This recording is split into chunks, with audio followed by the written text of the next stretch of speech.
नमस्कार दर्शकों, स्वागत है आप सभी का कार्यक्रम स्वच्छ भारत में। दर्शकों, स्वच्छ गांव की कल्पना हर कोई करता है क्योंकि हमारे भारत देश की मैक्सिमम जनसंख्या गांव में रहने वाली है और यदि हमारा गांव स्वच्छ रहेगा तो इससे बड़ी गर्व की बात हमारे लिए कुछ भी नहीं हो सकती। और दर्शकों, आजकल हम देख रहे हैं कि हमारी भारत सरकार गांव को स्वच्छ रखने के लिए तरह तरह के अभियानों का आयोजन कर रही है, जिससे हमारे हर गाँव, हर गली, हर मोहल्ला जो है वो स्वच्छ रहे। तो यदि हमारा गांव स्वच्छ रहेगा तभी तो हमारा देश स्वच्छ रहेगा। और दर्शकों, हम बता दें कि आज का हमारा विषय है हर गांव स्वच्छ, और इसी विषय पर विस्तृत जानकारी देने के लिए आज हमारे साथ मौजूद हैं श्रीमती रीना चंदेल जी, जो कि महिला प्रधान है कलवाल पंचायत की। मैम, आपका हमारे स्टूडियो में आने के लिए बहुत बहुत स्वागत है। नमस्कार दर्शकों, मैं ग्राम पंचायत प्रधान कलवाल रीना चंदेल, जो पहली महिला प्रधान बनी हूँ इस बार।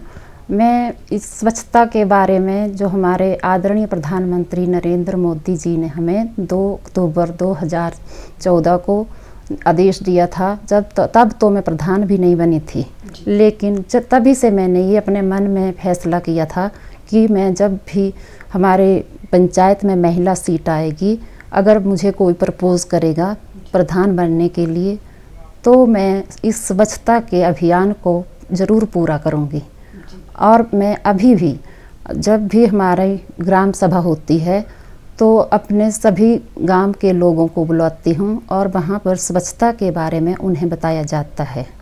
मैम, मैं इस कार्यक्रम में अपने दर्शकों के माध्यम से आपसे यह जानना चाहती हूं कि स्वच्छता का क्या महत्व और क्या मतलब है। स्वच्छता का हमारे जीवन में बहुत ही महत्व है। जैसे कि अगर हम स्वच्छ रहेंगे, साफ़ सुथरे रहेंगे तो हमें कोई भी बीमारी नहीं लग सकती है।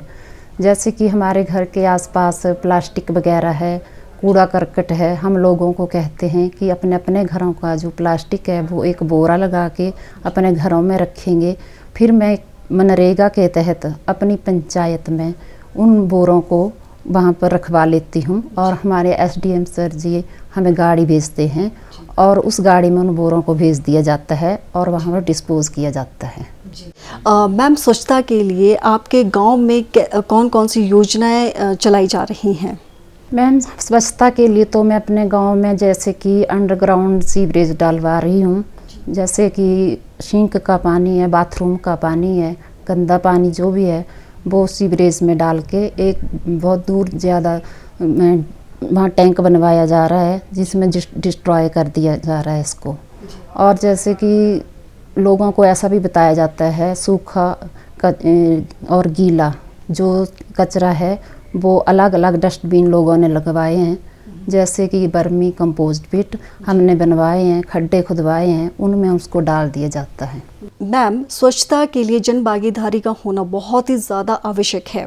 तो गांव के लोगों को आप किस तरह से जो है वो जन भागीदारी उनकी सुनिश्चित करती है और किस तरह से आप उनको अवेयर करती हैं ताकि वो हमारे गांव में या हमारी पंचायत में जो है वो स्वच्छता बनाए रखें? मैम, मैं घर घर में जाकर हर 15 दिन के बाद, 1 महीने के बाद एक राउंड लगाती हूँ अपने वार्ड मेंबर्स को भी भेजती हूँ कि चेक करना है कहीं लोगों के टॉयलेट वगैरह आसपास घर में सफाई है या नहीं है। वो सारी रिपोर्ट मुझे देते हैं। लेकिन बहुत से लोग जागरूक हो चुके हैं जो सफाई का विशेष ध्यान रख रहे हैं। हमारी पंचायत में जो कूड़ा होता है उसका निष्पादन हम जैसे कि हमने बर्मी कंपोस्ट पिट बनवाए हैं, उनमें डिस्पोज किया जाता है। और जैसे कि मैंने आपको पहले भी बताया है कि हमें प्लास्टिक के लिए जो एसडीएम सर गाड़ी भेजते हैं उसमें भेज दिया जाता है जो प्लास्टिक वाला होता है, और दूसरा जो है वो खड्डों में कंज्यूम कर दिया जाता है। आपकी पंचायत में सार्वजनिक शौचालय की व्यवस्था किस तरह की है? सार्वजनिक शौचालय हमें जैसे सरकार पैसा दे रही है, जिनके घरों में भी शौचालय नहीं है उनके घरों में भी हम टॉयलेट्स वगैरह बनवा रहे हैं। और जहाँ सार्वजनिक शौचालय हैं वहीं पर भी हम साफ़ सफाई के लिए कर्मचारी रख रहे हैं जिससे कि गंद ना पड़े, लोगों को बीमारियाँ, एक कम्युनिकेबल डिसीज़ ना पैदा हो। हम तो जैसे कि पंचायत के लोगों को मैंने बोला है कि हम जैसे कि 100 रुपया भी डालेंगे तो भी इसकी पे बन सकती है। इतने हमारी गांव की जनसंख्या लगभग 1800 कुछ है। हाँ, तो उसके ज़रिए हमारी जो है उसकी पेमेंट बन सकती है। इससे हमारी टॉयलेट्स वगैरह वो भी साफ़ सुथरे रहेंगे, सार्वजनिक जगह भी साफ़ सुथरी रहेंगी और हम बीमारियों से भी बचे रहेंगे और एक कर्मचारी को उसका वेतन मिलेगा। अभी बहुत ज़्यादा गर्मी का मौसम है और इस मौसम में हम अक्सर देखते हैं कि पानी की बहुत जो है वो किल्लत रहती है। तो इस मौसम में आप किस तरह से सार्वजनिक शौचालय की सफाई और पशुओं के लिए पानी, ये आप किस तरह से यहाँ की व्यवस्था को कायम रखती हैं? वैसे तो सरकार ने जल जीवन मिशन अभियान जो चलाया है, हर घर में नल जल, वो तो पूरी मतलब कि सरकार ने हमें पूरे प्रोवाइड किया है। लेकिन फिर भी गर्मियों में पानी की दिक्कत हो जाती है, तो हम जैसे कि हमने बोरवेल लगाए हैं, तो उसमें से लोगों को हम जहाँ पर ऊंचाई पर घर हैं तो लोगों को हम टैंकों के द्वारा पानी सप्लाई करते हैं। क्यों महिलाओं के लिए प्राप्त शौचालय होना आवश्यक है? क्या यह जो है वो स्वास्थ्य और शिक्षा से संबंधित है? क्योंकि जो महिलाओं के लिए अलग से शौचालय बनवाए गए हैं सरकार द्वारा, तो हमें ऐसा भी सोचना चाहिए, उन महिलाओं को ऐसी शिक्षा होनी चाहिए कि जब भी हम टॉयलेट्स वगैरह जाते हैं तो अपने सफाई खुद रखें, जिससे कि हमारे जो कम्युनिकेबल डिसीज़ है वो एक से दूसरे को ना लगे।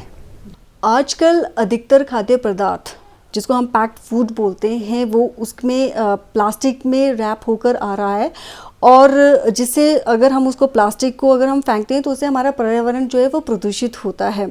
तो आप किस तरह से अपने पंचायत में जो है वो प्लास्टिक के लिए लोगों को प्रेरित करती हैं कि ताकि वो उस पैक्ड फूड का यूज़ ना करें?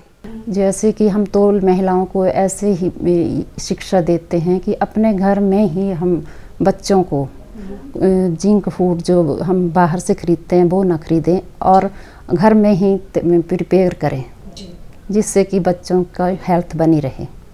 अगर हमारे बच्चे हेल्दी रहेंगे तभी हमारा भारत हेल्दी रहेगा। अगर हम शहरों की बात करें तो शहरों में तो नगरीय निकाय जो है वो हमारे शहरों की स्वच्छता की देखभाल करता है। तो गांव में ऐसा कौन सा यूनिट है जो गांव की स्वच्छता की देखभाल करता है? गांव में तो मैम ऐसा है कि जैसे मेरे साथ पंचायत मेंबर बने हुए हैं और मैंने जैसे कि सेल्फ ग्रुप बनाए हैं, तो मैं उनको ऑर्डर कर देती हूँ कि जहाँ जहाँ गंद पड़ा है वहाँ पर जाकर उनकी ड्यूटी लगवाती हूँ और मैं खुद भी जाती हूँ और वो सारी रिपोर्ट मुझे देते हैं, जिससे लोग बहुत ज़्यादा अवेयर हो चुके हैं। स्वच्छता से जुड़े हमारे कार्यकर्ता जो है वो बहुत ही ज़्यादा काम करते हैं और इन्हीं लोगों की वजह से हमारे पूरे मोहल्ले या पूरी पंचायत या पूरे शहरों की साफ़ सफाई होती है। तो आप इन कार्यकर्ताओं को किस तरह से सम्मानित करती हैं? मैम, इनके आत्मविश्वास को बढ़ाने के लिए तो मैं ऐसा ही बोलती हूँ कि जैसे आप अपने घर में सफाई रखेंगे, आप दूसरों को बताएंगे, जिससे हमारा पूरा गांव स्वच्छ साफ सुथरा रहेगा और जो भी हमारे गांव में आएगा वो हमारे गांव की पूरे गांव को हमें जैसे कि हमारा एसडीएम से या डीसी मैडम से हमें ग्राम पंचायत को स्वच्छता का पुरस्कार मिलता है। मैम, हम बात कर रहे हैं आपकी कलवाल पंचायत की, तो चलिए हम आपके ही ग्राम वासियों से पूछते हैं, उनकी राय मांगते हैं स्वच्छता के बारे में। स्वच्छता के लिए लगभग सभी ग्रामीण जो हैं वो बिल्कुल सचेत रहते हैं और जब से ग्राम पंचायत प्रधान रीना चंदेल जी ने कार्यभार संभाला है तो स्वच्छता की ओर इन्होंने बहुत ज़्यादा ध्यान दिया है। कई प्रकार की सुविधाएं हम ग्रामवासियों को दी हैं, जैसा कि हमें बताया गया है कि जैसे प्लास्टिक का जो कचरा होता है उसको हम एक बोरे में बांध के रखें। पंचायत मेंबर या इनके मनरेगा के जो लोग हैं वो खुद हमारे घरों से आकर ले जाते हैं और बाकी भी किसी प्रकार की सफाई की जो बात है वो उसमें कोई कमी पंचायत की तरफ से हमारे लिए नहीं रखी है। बाकी जैसे कि सफाई के साथ साथ हमारे गांव में बेटी बचाओ बेटी पढ़ाओ का भी लोगों के बीच काफ़ी जागरूक हुए हैं लोग और इस बात की बड़ी खुशी हुई है हमें कि पंचायत प्रधान भी इस बात के लिए हमें गाइड करते रहते हैं। बाकी सफाई की जो बात है उसमें तो किसी प्रकार की कोई कमी पंचायत प्रधान महोदया ने रखी नहीं है, बाकी हमारे गांव के सभी लोग इस बात के लिए काफ़ी जागरूक हैं। हर घर में अच्छे से डस्टबिन रखे गए हैं, और जैसा कि मैंने पहले भी बताया कि जो प्लास्टिक का जो कचरा होता है उसको हम बोरियों में बांधते हैं, वो पंचायत खुद ले जाती है। और दूसरा जो कागज़ वगैरह जो होते हैं मटेरियल गीला, उसको खड्डे बनाकर वहाँ पर जलाया जाता है, डिस्पोज किया जाता है। तो सफाई की बहुत बड़ी व्यवस्था हमारी पंचायत में की गई है। इसके लिए मैं प्रधान महोदया रीना चंदेल जी का भी बहुत बहुत धन्यवाद करना चाहता हूँ, और सभी ग्रामवासी भी इसमें हम मिलकर इनका सहयोग करते हैं। और सफाई है तो हम सभी के लिए फ़ायदा है। जब हमारा गांव स्वच्छ होगा तो हमारे गांव के लोग स्वस्थ रहेंगे। गांव स्वच्छ है तो पूरा मंडल स्वस्थ रहेगा, भारत स्वस्थ रहेगा। हमारे घर में हमारे जो पतिदेव हैं वो भी सफाई का विशेष ध्यान रखते हैं।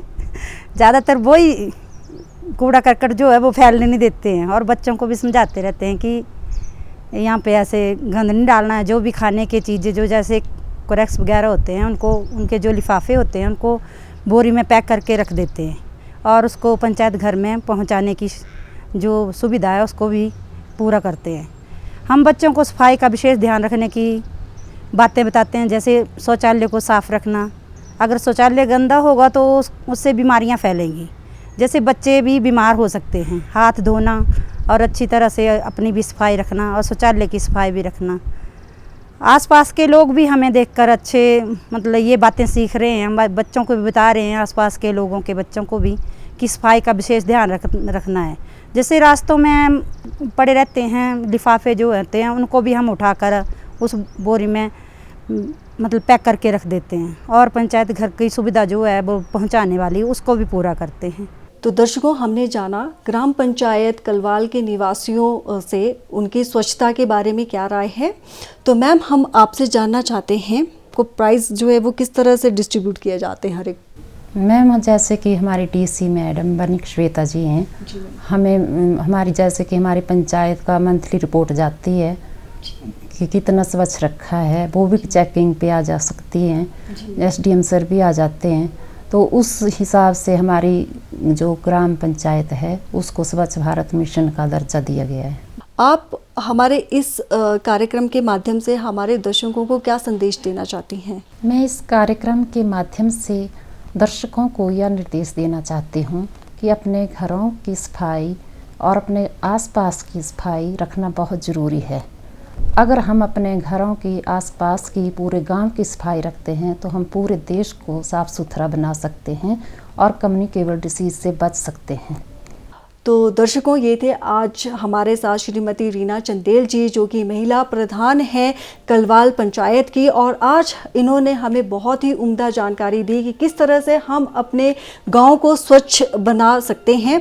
तो दर्शकों, ये था आज का कार्यक्रम। अगले अंक में फिर आपसे मुलाकात होगी एक नए विषय के साथ। तब तक के लिए दूरदर्शन हिमाचल की पूरी टीम को इजाज़त दीजिए। नमस्कार।